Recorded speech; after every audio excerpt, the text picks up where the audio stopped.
Nelson and George, two seasoned police officers, were engaged in their routine patrol duty on a quiet afternoon. They were parked alongside the road, their cruiser idling as they observed the traffic in front of them. Cars zoomed by, many exceeding the speed limit, and each time the speed reader emitted a loud beep. However, the officers seemed disinterested in pursuing these traffic violations. Instead, they found more pleasure in their conversation, which flowed easily between them as they relaxed in the comfort of their patrol car. If you are not subscribed, I recommend you subscribe and activate the bell so you don't miss any videos. Nelson occupied the driver's seat, while George lounged in the passenger seat, his feet propped up on the dashboard and his chair reclined for added comfort. The stereo played soft background music, creating a relaxed atmosphere as they chatted casually. Their camaraderie was evident in their easy banter, and they were engrossed in their conversation when their attention was drawn to a small, modest car that had just driven past them. The car came to a gradual halt some distance away, and its door swung open to reveal an elderly black woman. She emerged from the vehicle, her age evident in the slow, deliberate manner in which she moved. Clutching her purse, she approached the officers with a determined but unsteady gait. Nelson noticed her limp and, with a slight smile, pointed it out to George. George glanced at the woman through the rearview mirror and, observing her limp, let out a chuckle. He commented on Nelson, remarking that the woman's limp made her look somewhat comical.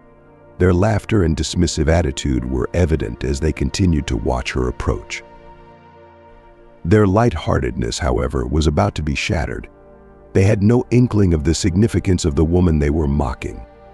The day, which had started so ordinarily, was about to take a turn they could never have anticipated.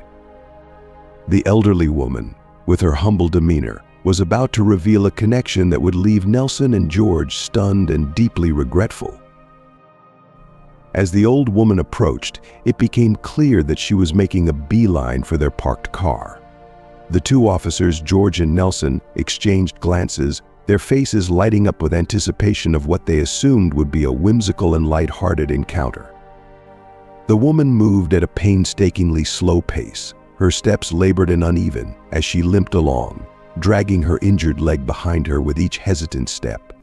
Her evident struggle to walk was almost comical to the two men, who found themselves chuckling at the sight.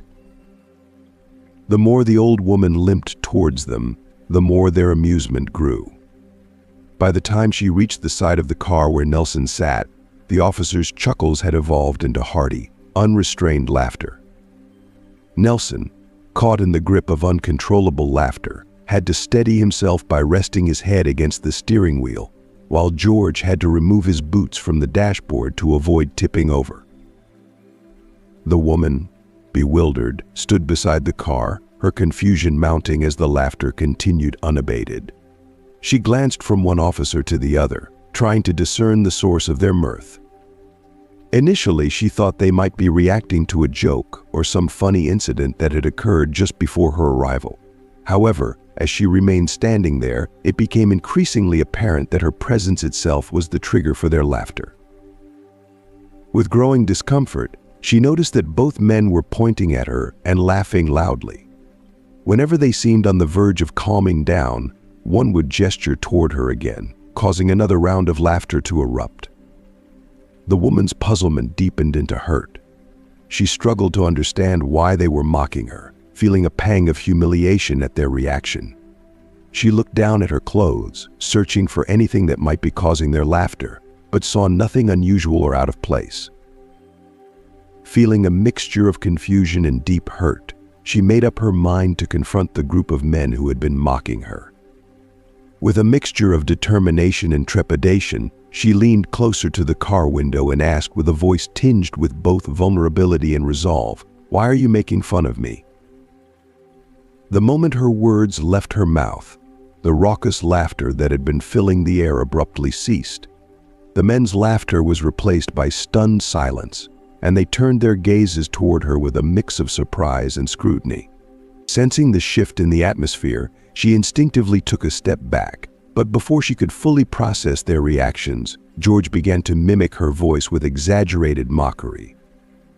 His rendition was a crude imitation of her earlier words, delivered with a sneering tone that only heightened the sense of derision. Meanwhile, Nelson exaggerated her movements clumsily and theatrically, his actions designed to further mock her. This collective display of contempt ignited another round of uncontrollable laughter among them. Nelson, unable to contain his mirth, laughed so intensely that he began pounding on the steering wheel of the car, causing the horn to blare intermittently. The sound was harsh and startling, but his amusement rendered him oblivious to the cacophony. Despite the noise and commotion, he continued to laugh heartily, reveling in the spectacle. The woman stood there, her face flushed with a mix of humiliation and disbelief. She was struck by the realization that she had become the target of ridicule, and that too, from men who were significantly younger than her son. The reason for their behavior remained a complete mystery to her, deepening her sense of injustice. If you are still watching this video and find these stories useful, please comment number 1 below to let me know that you are still watching this video with me. Thank you for your valuable time. Determined to understand what had prompted such unkind behavior, she repeated her question, her voice quivering with a mix of frustration and desperation. She sought to grasp the reason behind their cruelty, hoping for some semblance of an explanation. Yet her attempt to address the situation only seemed to fuel their amusement. The men laughed harder, their faces flushed with laughter, and they had to wipe tears from their eyes, their mirth unrestrained. As her patience began to wear thin, and her frustration reached its peak, she prepared to raise her voice in anger. Just as she was about to shout, Nelson, with a smirk, issued a peculiar request. He told her to step away from the car for a short distance. The woman, baffled by the strange and seemingly pointless demand, remained in place, questioning why he would ask her to do such a thing. Nelson's response, delivered with a cruel edge, was that he wanted to see her limp again, a gesture he found hilariously amusing and wanted her to perform for their entertainment. Feeling deeply hurt and disheartened by their continued mockery, she firmly refused to comply with Nelson's request. Her voice, tinged with sadness and frustration, conveyed her discontent. She expressed her dismay at having spent over 10 minutes in their presence, only to be met with derision and laughter. It became painfully clear that none of them had shown any interest in understanding why she had approached them in the first place, their focus solely on ridiculing her instead. Emily considered walking away, feeling the weight of the situation pressing down on her, but she forced herself to stay. She knew she needed their cooperation. If she couldn't convince them to help, her entire mission might fail. With that in mind, she took a deep breath and tried again. This time, she approached them with a softer tone, her voice measured and calm, hoping to appeal to their sense of duty. But no matter how many times she spoke, they blatantly ignored her, treating her presence as if it were a mere inconvenience. Frustration bubbled up inside her as she watched their indifferent faces, and finally she snapped. Her patience wore thin, and her voice rose, cutting through their dismissiveness. "I'm deeply disappointed in you," she began, her words sharp with conviction. "As law enforcement officers, you must serve and protect the citizens of this community, not to mock or belittle them. You need to do better, or this kind of toxic behavior will cost you your jobs." The effect was immediate. The laughter that had filled the room earlier came to an abrupt halt for the second time that day. But this time, the silence was different, charged with tension. Nelson and George turned their attention to her, their expressions hardening as they glared at her with clear hostility. The atmosphere was thick with the unspoken challenge. Suddenly, Nelson's voice cut through the silence, demanding to know who she thought she was. Emily barely managed to introduce herself. "My name is Emily," before Nelson cut her off, his voice dripping with contempt. He told her that no one cared who she was, reminding her that she was just a civilian. He warned her that she had no right to raise her voice at law enforcement officers, insinuating that her actions could be considered harassment, a charge he could easily make sure she paid for. Despite his threat, Emily stood her ground, unfazed. She met his gaze, her own eyes blazing with determination. Why would two officers, who should know better, treat a stranger so poorly, she challenged. The police are supposed to be the people's friends, protectors of the community. But your actions have been anything but friendly. Her words struck a nerve, and George's face twisted in anger. Are you trying to teach us how to do our jobs? He spat, his voice filled with derision. Who do you think you are, telling us what cops should or shouldn't do? How dare you try to educate us like we're fools? The room was now charged with tension, the air thick with the clash of authority and defiance. Emily knew she was treading dangerous ground, but she also knew she couldn't back down. She had come too far to let their intimidation shake her resolve. In a fit of seething rage, they swung open the doors of their patrol car, stepping out with a force that echoed their simmering anger. Their eyes blazed with hostility as they fixed their gaze on Emily, their fury intensifying with each step toward her. How dare she confront them with such audacity? How could she, of all people, muster the confidence to challenge their authority? Before them stood nothing more than a frail, elderly black woman with a noticeable limp. Her small, aging car, parked nearby, only fueled their disdain, making her appear even more insignificant in their eyes. They scoffed at the sight, finding it almost pathetic, utterly beneath their respect.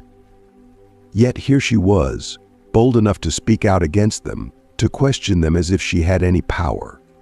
The very thought filled them with contempt. They felt a deep sense of disrespect, enraged that someone they deemed so insignificant would dare to challenge their authority. In their minds, this woman needed to be taught a lesson, one she would not soon forget. With well-practiced ease, they closed in on Emily, their movements smooth from years of experience in intimidation. Tragically, Emily wasn't the first to face their cruelty. For as long as Nelson and George had been partners, countless civilians had suffered under their heavy-handedness, their shared thirst for dominance leaving a trail of fear and silence in their wake. Nelson and George's bond had been forged in the grueling days of the police academy, where they had quickly become inseparable. They did everything together, forming a friendship that overshadowed all else. Whether during training exercises or off-duty hours, they were always side by side, their camaraderie tightening with each shared experience. Upon graduating, fate brought them to the same station, where they seamlessly transitioned from cadets to officers. Their excitement peaked when they were finally assigned as patrol partners after completing their probationary period, a dream come true for the inseparable duo. However, their friendship often overshadowed their responsibilities as police officers. More often than not, they chose to park their patrol car on a deserted stretch of road, cracking open beers and engrossing themselves in conversation instead of watching the traffic as they were supposed to. Cars could speed by at 100 km/h in a 50 km/h zone, and they wouldn't even glance up. They were having too much fun together to care. Unfortunately, this neglect of duty came at a steep cost to the civilians they were sworn to protect. Nelson and George took perverse pleasure in mocking people on the street, their taunts ringing out as they called out to random passers-by. If anyone dared to show anger or push back, they would immediately threaten them with arrest, claiming they could frame them for a crime and send them to prison. These threats were enough to instill fear in most, causing them to suffer in silence rather than risk further harassment or potential incarceration. This fear only emboldened Nelson and George, encouraging them to continue their heinous behavior unchecked.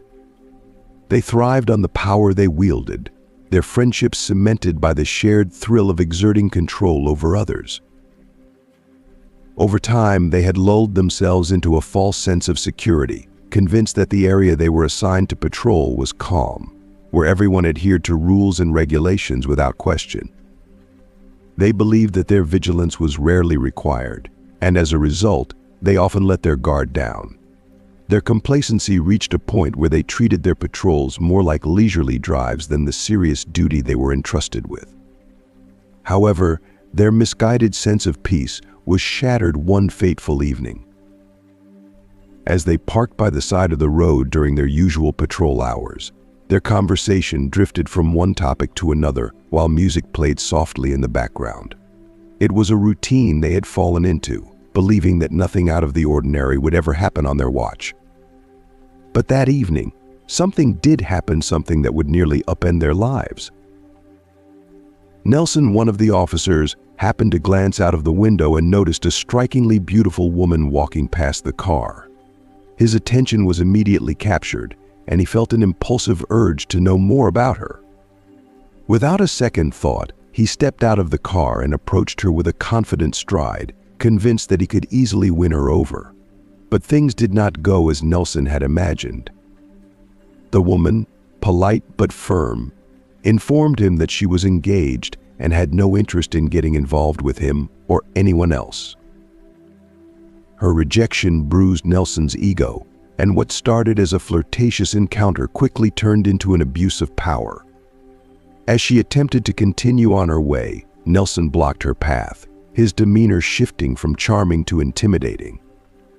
He began to question her like a suspect, demanding to know where she was coming from and where she was headed. The woman calmly explained that she was on her way home from work, but Nelson and his partner, who had now joined him, were skeptical. They claimed that she couldn't be walking such a distance and insisted that she was hiding something. Their baseless suspicions gave way to a more sinister intent. The woman, sensing the situation escalating, tried to assert her innocence, but the officers were having none of it.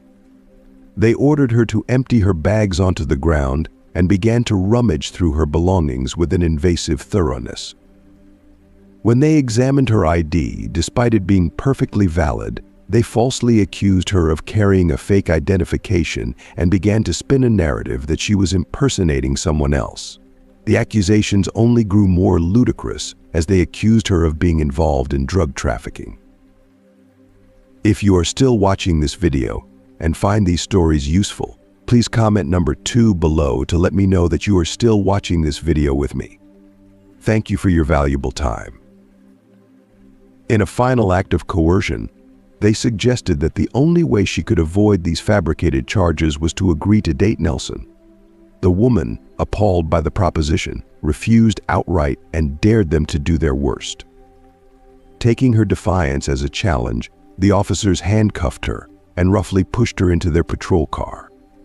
They drove her to the station, where they further attempted to frame her by planting drugs in her bag, fully intending to destroy her life for the sake of their bruised egos. However, their malicious plot unraveled when the woman, undeterred by their intimidation, demanded to make a phone call. It was then that they discovered she was closely related to one of the most powerful and highest-paid lawyers in the state. Within a short time, the woman's lawyer, known for his formidable reputation and extensive connections, had been informed of the situation. He moved swiftly, leveraging his influence to bring the entire ordeal to light. The investigation that followed exposed the officers' actions as clear-cut cases of racial profiling and harassment. The woman's lawyer, relentless in his pursuit of justice, ensured that the officers faced the full consequences of their misconduct. Their superiors had no choice but to suspend them without pay, and they were soon summoned to court, where they would be held accountable for the crimes they had so arrogantly committed. Their once peaceful existence as officers in a quiet precinct was over, replaced by the harsh reality of facing the justice system they had so grossly abused. In the courtroom, Nelson and George found themselves face to face with Emily, the key witness whose testimony would seal their fate. Despite her advanced age and frail appearance, Emily radiated a quiet strength, standing resolutely not only for herself but for all the other victims who had suffered at the hands of these two officers. The tension was palpable as she recounted the harrowing experiences she and others had endured, detailing the repeated offenses that had plagued the community. Emily's testimony was nothing short of a turning point in the trial, shedding light on the depth of Nelson and George's cruelty and the far-reaching impact of their malicious actions. As the court listened, it became evident that these officers had abused their power time and time again, leaving a trail of pain and fear in their wake. The judge, with a stern demeanor, delivered a sentence that reflected the gravity of their crimes. Nelson and George were condemned to serve significant jail time, ensuring they would no longer pose a threat to the community. In addition to their incarceration, they were ordered to pay substantial fines, a financial burden that would serve as a constant reminder of the lives they had damaged. But the punishment did not end there. In a final blow to their tarnished reputations, Nelson and George were stripped of their badges and all law enforcement privileges. This decisive action was a clear message to the public: no one, regardless of their position or power, is above the law. The court's ruling underscored the importance of accountability within the ranks of law enforcement, illustrating that actions driven by cruelty and abuse of power would not go unpunished. This incident resonated far beyond the confines of the courtroom, serving as a powerful reminder of the need to treat every individual with respect and dignity. Nelson and George's downfall marked a pivotal moment in the ongoing struggle to address systemic issues within law enforcement. It was a critical step toward ensuring that such injustices would not be tolerated in the future, and it strengthened the resolve of those committed to creating a more just and equitable society. Thank you for watching and joining us in exploring this powerful story. As we've seen, the actions of Nelson and George highlight the importance of treating everyone with respect and dignity, regardless of their background. Their story is a reminder that our actions have consequences, and standing up against injustice is crucial for creating a fair and compassionate society. We'd love to hear from you. What have you learned from this video? Is there one key takeaway or lesson that you plan to bring into your own life?